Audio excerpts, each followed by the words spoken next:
प्रशांत। Yes sir. प्रशांत ही है ना आपका नाम? जी सर। आपका इसमें लिस्ट में नाम ही नहीं है सर। है? आपको टाइम 3:30 का दिया था। जी सर, मैं पहले आ गया था तो मुझे पहले भेज दिया गया। ओके। प्रशांत, अपने व्यक्तित्व के बारे में कुछ बताइए। आपका मीडियम कौन सा है? हिंदी मीडियम है सर मेरा। ठीक है, बताइए। जी सर, मैं बैतूल ज़िले का रहने वाला हूँ और 27 वर्ष उम्र है मेरी। और मैंने अपना ग्रेजुएशन बायोटेक्नोलॉजी विषय से JH महाविद्यालय से बैतूल से ही किया है। और इसके अतिरिक्त सर मेरी हॉबी शतरंज खेलना और स्विमिंग करना है। व्यक्तित्व के बारे में तो कुछ बताया नहीं आप। सर एकेडमिक बता दिया सब। एकेडमिक माफ़ी चाहूँगा सर। किया है आपने? माफ़ी चाहूँगा सर। सर मेरे व्यक्तित्व के पक्षों में मुझे लगता है कि कुछ चीज़ों पर मेरा विश्वास है, जैसे कि व्यक्ति की कथनी और करनी में समानता होनी चाहिए। व्यक्ति को उतना ही कहना चाहिए जितना वो कर सके। दूसरा, एक मुझे लगता है कि किसी भी वक्तव्य पर भरोसा करने से पहले उसकी जांच पड़ताल कर लेनी चाहिए, ओके, किसी भी भ्रामक जानकारी में आने से पहले। ओके। और बताएं। सर इसके अतिरिक्त मैं अपने आप को मतलब एक परिश्रमी व्यक्ति के रूप में देखता हूँ, जिसमें परसिवरेंस का गुण है। मैं लगातार किसी एक लक्ष्य के प्रति समर्पित रहता हूँ और लंबे समय तक उस पर कार्य करता रहता हूँ जब तक वो लक्ष्य हासिल ना हो जाए। बैतूल में आप एक अनुसूचित जनजाति से हैं। जी सर। कौन सी जनजाति है आपकी? सर मैं गोंड जनजाति के प्रधान समाज से आता हूँ। ओके। बैतूल से एक बहुत ही महत्वपूर्ण नदी का उद्गम होता है। जी सर। कौन सी है वो नदी? सर ये ताप्ती नदी का उद्गम होता है, बैतूल की एक तहसील है मुल्ताई, वहाँ से। आप ये जनजाति के बारे में, उसके कल्चर के बारे में कुछ बताएंगे? कौन जनजाति? सर बताना चाहूँगा। बैतूल सर मुख्य तौर पर कोरकू जनजाति को का जो सैचुरेशन है वो दक्षिणी पूर्वी जिलों में है, तो वो हरदा, होशंगाबाद और बैतूल में है। गोंड जनजाति का जैसा प्रतिनिधित्व है वो कोरकू जनजाति की तुलना में कम है। तो जनजाति समाज जो है यहाँ पर खास करके दामजीपुरा, भैंसदेही जैसे इलाकों में है, जनजाति समाज ज़्यादा विस्तृत है। और इन जनजाति समाजों में आज भी उनके रीति रिवाज और पुरानी जो परंपराएं हैं वो विद्यमान है। सल्ला गांगरा की पूजा करना वगैरह आदि सारी चीज़ें विद्यमान है। आपने अपना ग्रेजुएशन जैव तकनीक। जी sir. What is this technology? Biotechnology sir. Biotechnology. Yes sir. तो बायोटेक्नोलॉजी में तो आजकल बहुत ही अपॉर्चुनिटीज हैं, आपको यस सर। मालूम है? Yes sir. फिर आप इस सेवा में क्यों आना चाहते, सिविल सर्विसेज में? सर बायोटेक्नोलॉजी विषय जब मैंने कॉलेज के दौरान ले लिया था, तब तक करियर ऑप्शन के बारे में मुझे कोई खास मेरी रुचि नहीं थी कि किस क्षेत्र में जाना है। और जब मैं इसे परस्यू कर रहा था तब अब मेरी एक दीदी हैं जो बुआ की बेटी हैं, वो पहले से इसकी तैयारी कर रही थी, तो उनके साथ जब मैंने उनसे बातचीत की तो मेरा रुझान इस तरफ बढ़ा और फिर मैंने इसकी तैयारी करना शुरू किया। तो बायोटेक्नोलॉजी विषय का चयन मैं पहले ही कर चुका था और सिविल सेवा की तैयारी बाद में शुरू की। तो 2016 में तो आपने कर लिया था अपना ग्रेजुएशन? जी सर। निरंतर तब से तैयारी कर रहे हैं आप? जी सर। Yes sir. ओके। तो बायोटेक्नोलॉजी तो वेस्ट गया आपका सब्जेक्ट, जो है सब्जेक्ट? सर बायोटेक्नोलॉजी वेस्ट कहना मैं नहीं चाहूँगा इसे, क्योंकि पहला तो मुझे ग्रेजुएशन की आवश्यकता थी PSC परस्यू करने के लिए। तो किया है biotechnology? Sir JH government college Betul से ही सर। बैतूल से किया? जी सर। तो पहला तो ये रहा। फिर सर जैव तकनीकी का जब मैं योगदान प्रशासन में भी देखता हूँ, मेरी जो साइंटिफिक मेंटालिटी है वो मुझे ज़्यादा अच्छा कैंडिडेट बनाती है PSC एस्पिरेंट्स के बीच में, तो मुझे वो सार्थक लगता है। बायोटेक्नोलॉजी के क्षेत्र में बड़ी कंपनीज कौन कौन सी हैं इंडिया में? सन फार्माटेक के बारे में मुझे एक जानकारी है। सन फार्माटेक फार्मास्यूटिकल कंपनी है। इसके अलावा माफ़ी चाहूँगा सर, याद नहीं कर पा रहा हूँ। बैंगलोर बेस्ड बहुत बड़ी कंपनी है। माफ़ी चाहूँगा सर, याद नहीं कर पा रहा हूँ। अच्छा, इसका खेती में क्या वो रहता है? सर बायोटेक्नोलॉजी का सबसे बड़ा योगदान जो अभी तक बायोटेक्नोलॉजी दे पाई है वो कृषि के ही क्षेत्र में है, जो कि जेनेटिकली मॉडिफाइड क्रॉप्स के रूप में है।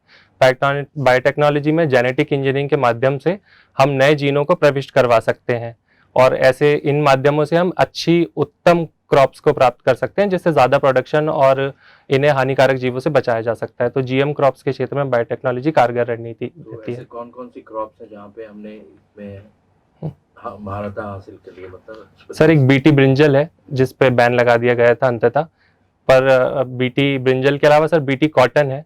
BT कॉटन में भी हमने ऐसी किस्में बनाई थी जो रोगाणुओं से प्रतिरोधक क्षमता उत्पन्न पहले से प्राप्त है जिन्हें, तो वो अच्छी पैदावार देती हैं सर। आपके क्षेत्र में किस तरह की खेती होती है? सर हमारे क्षेत्र में गन्ने की खेती बहुत ज़्यादा होती है। गन्ने की? जी सर। शुगर मिल्स है वहाँ? उसके अतिरिक्त खाद्य फसलें कौन कौन सी हैं? गन्ने के अतिरिक्त खाद्य फसलों में गेहूं भी होता है सर, और मक्का भी होता है। हमारे यहाँ मोटे अनाज कम होते हैं, और इसके अलावा सोयाबीन भी कुछ मात्रा में होता है। शुगर मिल्स है वहाँ? एक शुगर मिल है सर। कहाँ पे? सर ये सारनी के पास स्थित है, मैंने कभी देखा नहीं है, सिर्फ सुना है इस बारे में। आपके क्षेत्र में एक एयरफोर्स स्टेशन भी है? Yes sir. क्या नाम है? सर ये आमला एयरफोर्स स्टेशन है। ये एयरफोर्स का एम्यूनेशन डिपो है। यहाँ पर जो भी एयरफोर्स के आयुध वगैरह होते हैं वो यहाँ पर स्टोर किए जाते हैं और उनकी सुरक्षा की जाती है।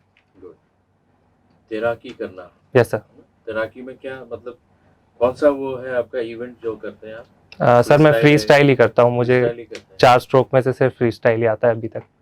And who is your favourite? Sir favourite में मेरे सर 2 लोग हैं। एक माइकल फेल्प्स हैं जो गोल्ड मेडलिस्ट हैं, सबसे ज़्यादा डेकोरेटेड प्लेयर जिनको कहा जाता है ओलंपिक्स में। दूसरे सर एक सजन प्रकाश है जिनको इंडियन माइकल फेल्प्स कहा जाता है। तो ये 2 बारे में कुछ बताइए, मैंने सुना नहीं है सर। काफ़ी कम जानकारी है इस बारे में, क्योंकि ओलंपिक्स में भारत का वैसा प्रदर्शन नहीं है तैराकी में जैसा अन्य प्रदेशों का है। पर सर ये पहले व्यक्ति हैं जो तैराकी से ओलंपिक के लिए क्वालिफाई कर सके हैं आज तक। कब किया था उन्होंने? सर इन्होंने 2020 के जो ओलंपिक रहे हैं उसमें सर क्वालिफाई किया? जी sir. And what was his performance there? माफ़ी चाहूँगा सर, बहुत डीप याद नहीं है। वो मैच मैंने देखा है। आपने कहाँ से सीखी तैराकी? सर मैं बैतूल में ही स्विमिंग पूल है, नगर पालिका द्वारा ही बनाया, एक तरण ताल है, तो वहाँ पर मैं जाया करता था, तो वहीं से सीखी है सर। मुल्ताई के बारे में कुछ बताइए। सर मुल्ता जाना जाता है ताप्ती नदी के उद्गम स्थल के बारे में। ये बैतूल जिले का एक तहसील है, सब डिवीजन भी है, और यहीं से ताप्ती नदी का उद्गम हुआ है। तो सूर्यपुत्री माँ ताप्ती के कारण यहाँ पर एक ताप्ती मेला भी भरता है वर्ष में, जो बहुत बड़ा आयोजन होता है एक यहाँ पर। प्रशांत उइके, जी सर। आप बैतूल राज्य से हैं? नहीं सर, बैतूल जिले से हूँ। आपका राज्य तो उसमें बैतूल लिखा है, जिला बैतूल, तहसील बैतूल, जन्म स्थान बैतूल, राज्य भी बैतूल। माफ़ी चाहूँगा सर, ये मेरी बड़ी भारी भूल हुई, मैंने बहुत जल्दीबाजी में ये फॉर्म भरा। मैंने कहा कोई नया जिला बना लिया आपने? नहीं, माफ़ी चाहूँगा सर इसके लिए मैं। राज्य भी सर? हाँ, नया राज्य। अनुसूचित जनजाति को अनुसूचित जनजाति घोषित करने के क्या आधार होते हैं? सर जो अनुच्छेद 366-25 है उसमें वो यह निर्देशित करता है कि आर्टिकल 342 के तहत यदि राष्ट्रपति को यह समाधान होता है कि किसी क्षेत्र में स्थित जाति को वो अनुसूचित जनजाति के रूप में पाते हैं, प्रतिनिधित्व के रूप में, या उनके आदिम समाज होने के नाते, या उनकी परंपरा और रीति रिवाजों के चलते, तो वो उसे जनजाति के रूप में घोषित कर सकते हैं। अनुसूचित जनजाति को आरक्षण देने के प्रावधान किन आधारों पर है? सर ये सामाजिक आधार पर है मुख्यतः। सामाजिक आधार पर? जी सर। शैक्षणिक आधार पर नहीं है? सर इसकी जो प्रारंभ है सामाजिक और शैक्षणिक दोनों ही है, पर सामाजिक तबके के चलते ये बहुत ही निचले पायदान पर रहते हैं और विकास धारा से मुख्यतः कटे हुए रहते हैं और अस्पृश्यता का भी शिकार होते हैं, तो सामाजिक और शैक्षणिक दोनों ही आधार है।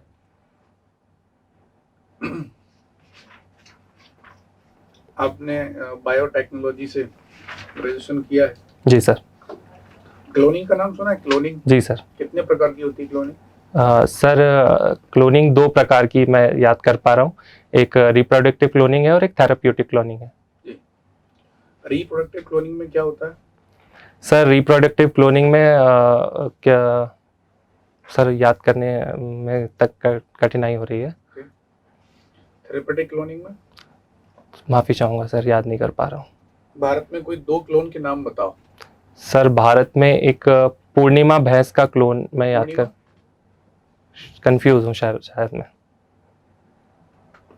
एक डोली नाम चर्चा में रहा था। जी सर। क्लोन के लिए? जी सर। किसका क्लोन था? सर ये भेड़ का क्लोन है जिसको इयान विल्मोट ने बनाया था 1996 में। हिंदी पढ़ी है आपने? थोड़ी बहुत सर। हिंदी का पेपर कैसे पास किया आपने मेंस में?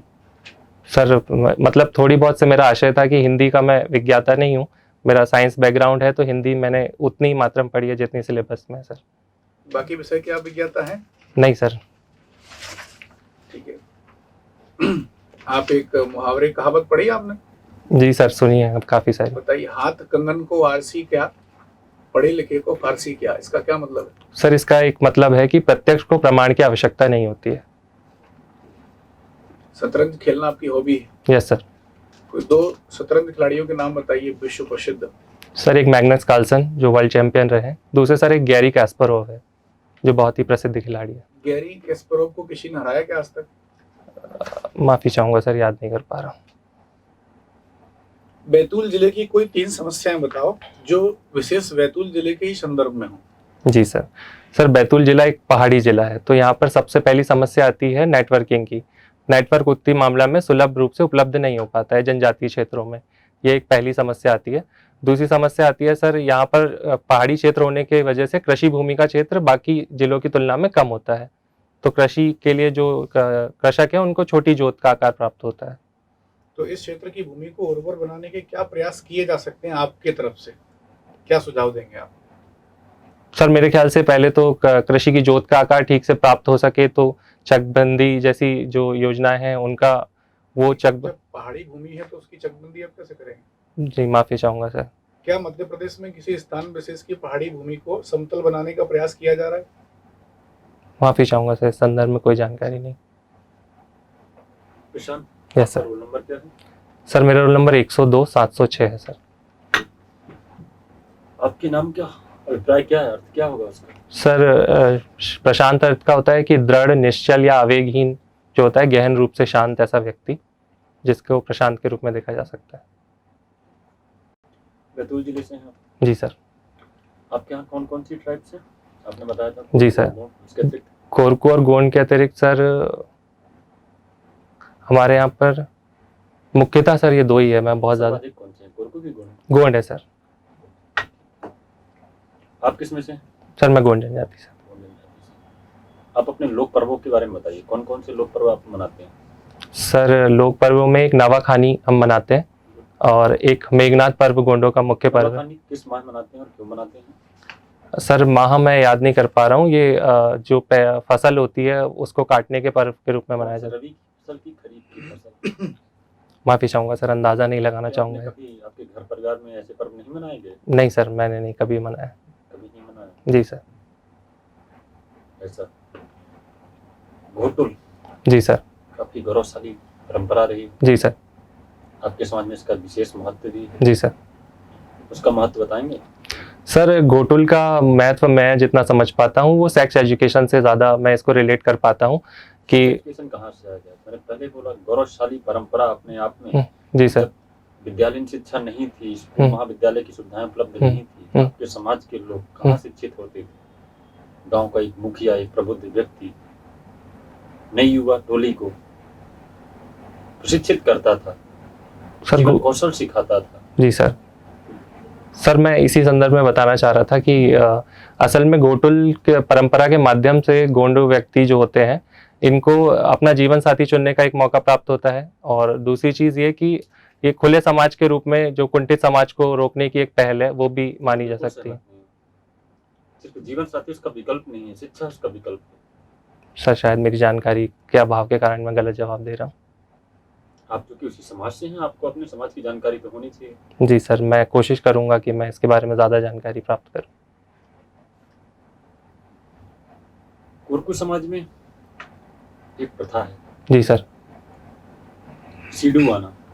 जी सर। जानकारी है? जी सर, इसे सिडौली प्रथा भी कहते हैं। मैंने इसके बारे में कुछ पढ़ रखा है। इसमें मृतक संस्कार की प्रथा है। एक लकड़ी का खंभा गाड़ दिया जाता है और उसके पास बैठकर जो कोरकू समाज के लोग होते हैं जिसमें मृत्यु गीत गाए जाने की परंपरा भी है। और आपके गोंड समाज में जी सर, किसी व्यक्ति का देहांत होता है तब किस प्रकार की परंपरा है, किस प्रकार से उसका मृत्यु संस्कार करते हैं? आपने किसी का अपने घर परिवार परिजनों का देखा होगा? जी सर, मैंने एक बार एक प्रथा देखी है जो वो डलिया के अंदर जो हमारे देव होते हैं उनको स्थापित करके जो व्यक्ति मृत हो जाते हैं उनको देवों में शामिल करने की एक प्रथा होती है। आपके मुख्य रूप से कुल देवता कौन है? सर हमारे कुल देवता के रूप में मुख्य रूप से पड़ापेन एक होते हैं, उन्हें माना जाता है। और कुल देवी? सर खैरी बाई जो है वो कुल देवी मानी जाती है। गोंडी चित्रकला के बारे में आपको क्या जानकारी है? माफ़ी चाहूँगा सर, चित्रकला के संबंध में मुझे कोई खास जानकारी नहीं। मैं आपकी जनजाति समाज से रिलेटेड पूछ रहा था। जी सर, सॉरी। कोई बात नहीं, आपके एकेडमिक पर आते हैं। जी सर। बायोटेक्नोलॉजी स्ट्रेनिंग की होगी काफ़ी ज़्यादा प्रैक्टिकल में? माफ़ी चाहूँगा सर, क्या? स्टेनिंग किया था आपने प्रैक्टिकल में? नहीं सर। स्टेनिंग से आशय क्या है सर, मैं समझ नहीं पा रहा हूँ। प्रैक्टिकल किए होंगे बायोटेक्नोलॉजी। जी सर, मैंने कुछ प्रैक्टिकल्स किए हैं। एफबी स्टेनिंग का नाम सुना होगा? नहीं सर। नहीं सुना था? नहीं सर। बीटी कॉटन आप जिक्र कर रहे थे, बीटी कॉटन से क्या बेनिफिट्स हुए? सर ये बैसिलस थुरिनजेनेसिस नाम का जो कीट होता है, इससे एक निफ नाम का जीन निकाला जाता है जो रोग प्रतिरोधक क्षमता प्रदान करता है कॉटन के पौधे को। तो इससे बहुत अधिक पैदावार प्राप्त करी जा सकती है और ये कीट प्रतिरोधी पौधा होता है, तो इससे जो हानि होती है उससे बचा जा सकता है। मध्य प्रदेश में कॉटन कहाँ कहाँ उत्पादित होता है? सर मध्य प्रदेश में कॉटन मुख्यतः खंडवा और खरगोन जिलों में, जहाँ काली मिट्टी का क्षेत्र है, वहाँ पर उत्पादित होता है। काली मिट्टी का क्षेत्र उज्जैन भी है? जी सर। सर मुख्यतः मैं बताना चाह रहा था कि खंडवा और खरगोन में होता है। उत्पादन यहाँ होता है और फैक्ट्रियाँ गुजरात जी या सर। महाराष्ट्र में लगाई गई। जी ऐसा क्या सर। कारण था? यहाँ औद्योगिक विकास क्यों नहीं किया गया? सर मेरे ख्याल से, बताई जानी। जी सर, इस संबंध में मुझे लगता है कि स्थानीय कारक विद्यमान रहे होंगे। मध्य प्रदेश राज्य में जैसे यातायात की सुविधाएं, या गुजरात में उस समय यातायात की सुविधाएं अच्छी रही होंगी, इस वजह से। मध्य प्रदेश का गठन नहीं हुआ था तब बहुत सारी कॉटन मिलें इंदौर में थी, अब वो धीरे धीरे विलुप्त हो गई। जी तो सर। लोग वहाँ काम कर रहे थे, बेरोजगार हो गए। जी सर। अब मध्य प्रदेश में ऐसी कंपनियां बहुत कम है, गुजरात में ही है या महाराष्ट्र में। जी सर।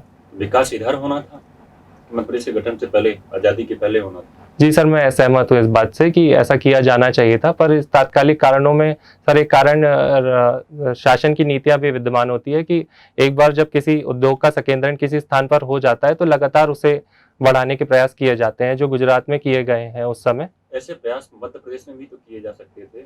जी सर, किए जाने चाहिए और वर्तमान में किए जा रहे हैं सर। आपके यहाँ कौन कौन सी औद्योगिक इकाइयाँ हैं, इंडस्ट्री? सर हमारे यहाँ पर एक सतपुड़ा पावर प्लांट है जो कि काफ़ी फेमस है, थर्मल पावर प्लांट है। इसके अलावा सर हमारे यहाँ एक ऑयल मिल भी स्थापित है। इसके अलावा एक दुग्ध संयंत्र स्थापित है सांची का।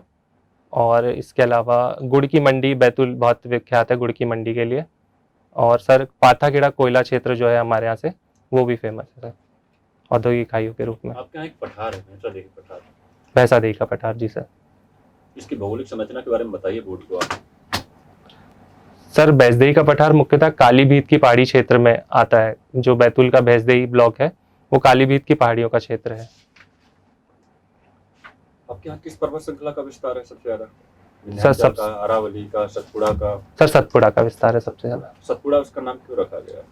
सर क्योंकि ये 7 पहाड़ियों से मिलकर बना क्षेत्र है। कौन सी पहाड़ियाँ हैं? माफी चाहूंगा सर, कुछ ही पहाड़ियां याद है, पूरी 7 पहाड़ियों के नाम मुझे याद नहीं है। कुछ ही बता दीजिए।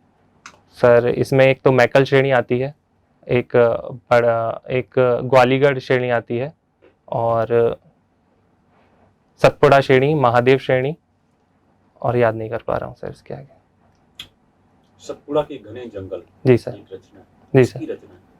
सर ये भवानी प्रसाद मिश्र की कविता है, जैसा मैं याद कर पा रहा हूँ। भवानी प्रसाद मिश्र। जी सर। कहाँ के रहने वाले थे भवानी प्रसाद मिश्र जी? सर ये टिगरिया ग्राम होशंगाबाद के निवासी हैं सर। आपके अंदर ऐसी कौन कौन सी क्वालिटियां हैं जिसके आधार पर बोर्ड आपका सिलेक्शन करे? सर जैसा कि मैंने अपने परिचय में शामिल किया था सबसे पहले, कि मेरे अंदर एक परसीवरेंस का गुण है जिसके मैं बहुत सार्थक मानता हूँ। प्रशासन में आवश्यक होता है कि कोई व्यक्ति लगातार अपने उद्देश्यों के प्रति लगातार उस पर मेहनत करते रहे, काम करते रहे। दूसरी एक क्षमता मैं मानता हूँ कि मैं प्लानिंग एंड एग्जीक्यूशन में बहुत अच्छा हूँ। किसी कार्य के संबंध में अगर प्लानिंग करना हो, उसे एग्जीक्यूट करना हो, तो वो गुण मेरे भीतर बहुत अच्छा है। तीसरा गुण मुझे लगता है कि सहिष्णुता के स्तर पर मैं काफ़ी अच्छा हूँ। मैं किसी भी तरह के रंग भेद या जाति भेद में विश्वास नहीं रखता हूँ। मैं इससे खुद को न्यूट्रल बनाए रखता हूँ। विरोधी विचारों को सुनता हूँ, यदि वो सही होते हैं तो उनको तर्कसंगत रूप से अपने व्यक्तित्व में शामिल कर लेता हूँ। ऐसा आपकी प्राथमिकता क्या है? किस पद पर आपका चयन किया जाए? सर मैं चाहूँगा कि राज्य प्रशासनिक सेवा में उप जिलाध्यक्ष का पद मुझे प्राप्त हो सके। आपका यदि एसडीएम पद पर चयन होता है, जी सर, और आपके जिले में ही आपकी पोस्टिंग होती है, जी आपकी सर। प्राथमिकताएं क्या होंगी? ऐसी कौन कौन सी समस्याएं जो आप बता रहे थे सर को शुरुआती दौर जी सर। में, ये समस्याएं सर निराकरण कैसे कर पाएंगे? इस बारे में सर मैंने कई बार सोचा है कि बैतूल जिले में अगर ऐसा हो सके कल्पना रूप से, तो अगर मेरी पोस्टिंग होती है तो मैं क्या कर सकता हूँ। तो सर एक दामजीपुरा क्षेत्र है बैतूल में, जो आज भी बैतूल जनजाति बाहुल्य में भी बहुत पिछड़े क्षेत्र के रूप में चला जाता है, और वहाँ पर आज भी शिक्षा का स्तर बहुत ही नीचा है। मैं चाहूँगा कि ऐसे क्षेत्र में मेरी पोस्टिंग की जाए ताकि मैं उस जनजाति समाज को मुख्य धारा से जोड़ सकूँ, जो कि मुख्य उद्देश्य होना चाहिए किसी व्यक्ति का या अधिकारी का कर्तव्य होना चाहिए। यदि पुलिस अधिकारी बनते हैं, एसडीएम पद पर चयन नहीं होता, जी सर। डीएसपी पद पर होता है, जी सर।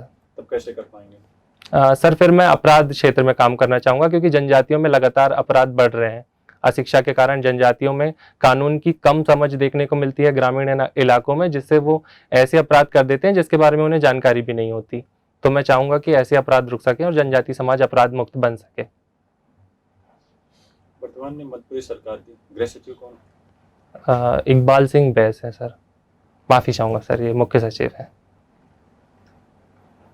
अच्छा, मेरा एक आपसे क्वेश्चन है। जी सर। इंडिपेंडेंट प्रेस जो है ना, independent press, just I'll tell you, an independent press is vital for the robust functioning of democracy or a democratic republic. इससे क्या समझे आप? कुछ समझ में आया?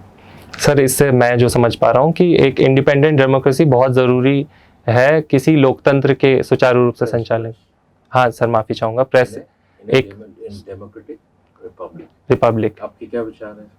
सर मुझे लगता है कि ज़रूर ये चौथे स्तंभ के रूप में हमारी जो प्रेस काम करती है, अगर जनता तक सूचनाएं सही रूप में नहीं पहुंचेंगी, अगर पेड न्यूज़ में हमें जानकारियां ही गलत मिलेंगी, तो हम कभी भी अपने मताधिकार का सही प्रयोग नहीं कर पाएंगे, ना ही शासन प्रशासन की नीतियों से संबद्धता हासिल कर पाएंगे और ना ही विकास के सही पायदानों को हासिल कर पाएंगे। अगर जब तक सूचना का अधिकार सही रूप में प्राप्त होगा ही नहीं व्यक्तियों को, तो वो अपने अधिकारों के प्रति सजग नहीं होंगे। इसी के रेफरेंस में अभी सुप्रीम कोर्ट की एक बेंच ने कुछ कहा है, क्या कहा? माफ़ी चाहूँगा सर, शायद मैं इसके बारे में पढ़ नहीं सका। नहीं सर। सर आप कुछ पूछना चाहें? जी सर। एक मेरा अंतिम प्रश्न है। जी सर। शासन प्रशासन में भ्रष्टाचार की क्या स्थिति है? सर शासन प्रशासन में भ्रष्टाचार के लिए रिपोर्ट्स के बारे में मैं ज़्यादा अध्ययन नहीं कर पाया हूँ, पर इसके लिए लगातार शासन के जो प्रयास हैं, सीवीसी की स्थापना, भ्रष्टाचार अधिनियम, ये लगातार इसको कम कर रहे हैं। किस स्तर पर भ्रष्टाचार है? प्राथमिक स्तर पर है, किस स्तर पर, अधिकारी लेवल पर है, कहाँ? माफ़ी चाहूँगा सर, मैं इस संबंध में किसी तरह के अपने इनपुट को शामिल नहीं करना चाहूँगा। सर मुझे लगता है कि रिपोर्ट्स के माध्यम से ही इसका अध्ययन किया जाना। डीएम है, जी। डीएम पद पर चयन होता है। जी सर। तो आपके यहाँ, आपके संबंधित अनुभाग में कोई पटवारी रिश्वत लेता है, उसका केस आता है, उसकी जांच आपको करनी है, जी सर। तो आप क्या कहेंगे? ये मैं रिपोर्ट सबमिट नहीं करूँगा अपनी? ना सर, मैं बिल्कुल इस संबंध में अपनी रिपोर्ट सबमिट करूंगा और जांच भी करूंगा। मैं आंकड़े प्रस्तुत करने से रोक रहा हूं खुद को, क्योंकि किसी भी तरह का भ्रामक आंकड़ा मैं नहीं बताना चाहता जिसकी मुझे जानकारी ना हो। आंकड़ा नहीं बताना चाहेंगे। सबसे ज्यादा कौन सा विभाग भ्रष्ट है, इस विषय पर कोई राय? नहीं सर, माफी चाहूंगा। कुछ बोलना ही नहीं सर, विभाग के संबंध में मेरी जानकारी थोड़ी अल्प है। प्रशासन में मुझे वैसी भागीदारी जब मिलेगी तो मैं इस पे गहन चिंतन कर सकूंगा। आपने लिखा है विज्ञापन में वर्णित समस्त विभाग। जी सर। जिसके लिए आपने आवेदन किया है और विभागों के बारे में आपको जानकारी नहीं है सर। एक तरफ आप एसडीएम बनना चाहते हैं, प्राथमिकता है। सर जब मैं असल में मेरा ज्यादातर सरोकार पुलिस विभाग से कुछ मात्रा में हो पाया है, तो उस विभाग में मैं भ्रष्टाचार देख पाया हूँ। 2-3 मसलों पर मैंने देखा है। कुछ केसेस में बैतूल में भी आरोप लगे हैं पुलिस विभाग पर, तो मुझे लगता है कि पुलिस विभाग में भ्रष्टाचार की मात्रा थोड़ी ज्यादा है अन्य विभागों की तुलना में। पुलिस विभाग में है ना? जी सर। बोर्ड से कुछ कहना चाहेंगे? सर मैं ये कहना चाहूंगा कि बस मेरा मूल्यांकन जैसा भी मेरा व्यक्तित्व है उसी के आधार पर किया जाए। आप नहीं कहते तो मूल्यांकन आपके व्यक्तित्व के आधार पर नहीं करते क्या? नहीं सर, मैं बिल्कुल आपकी वस्तुनिष्ठता पर किसी भी प्रकार का प्रश्न चिन्ह एलिगेशन लगा दिया सीधा। नहीं, माफी चाहूंगा सर, मैं इस तरह से अपने आप को परस्यू नहीं करना चाहता था। मैं बस चाहता हूं कि मेरा मूल्यांकन मेरे व्यक्तित्व के अनुसार ही हो। ठीक है, आप जा सकते हैं। Thank you sir.